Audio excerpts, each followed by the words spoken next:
নমস্কাৰ ৰাইজ, আজি আমি ওলাইছোঁ ধেমাজিলৈ বুলি। অসমীয়া সমাজৰ ৰিং চেৰিমনি অৰ্থাৎ আঙঠি পিন্ধোৱা ভাবিলোঁ আপোনালোককো অলপ দেখুৱাওঁ। মা দেউতাৰ সৈতে ময়ো মেখেলা চাদৰযোৰ ধুনীয়াকৈ পিন্ধি এয়া সুন্দৰ পৰিৱেশ আপোনালোকক দেখুৱালোঁ। আমি আহি পোৱাৰ অলপ পাছতে দৰাহঁতো আহিলে। দৰাহঁত আহিছে গুৱাহাটীৰ পৰা। দৰা আগচাৰ নিয়ম কৰা হ'ল, সকলোবোৰ ভিতৰলৈ সোমাই আহিল।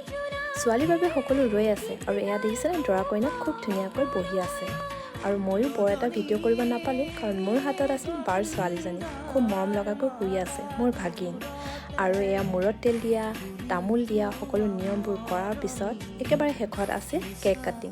কেক কাটিংটো আমাৰ অসমীয়া সমাজত নাই, তথাপিতো আজিকালি সকলোৱে কাটে। আৰু মাহ প্ৰসাদ খোৱাৰ পাছত এয়া ময়ো ধুনীয়াকৈ চাই ল'লোঁ আইনাখনত। সকলো নিয়ম শেষ কৰাৰ পাছত খাবলৈ বহিলোঁ আৰু এয়া আহিলোঁ ভিনদেউৰ খুৰাৰ ঘৰ।